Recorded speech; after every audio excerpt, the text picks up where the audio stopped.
Hello. हाँ hello. कैसे हो? अरे क्या बताएं कैसा हूँ। तुम तो शादी करके चली गई, लेकिन मेरी भी जिंदगी का अब आखिरी दिन है। क्यों, क्या हुआ? कोई बात नहीं, बस जाते जाते एक बात कहना चाहूंगा तुमसे। क्या?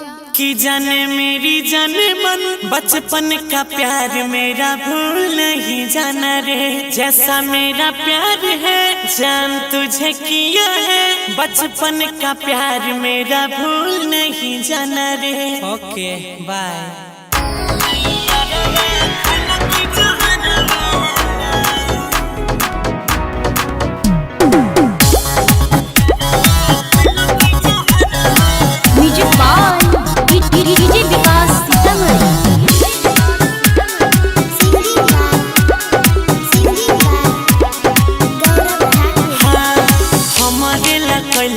जिंदगी बेकार हो, छोड़ला जाई छले पूरा संसार हो।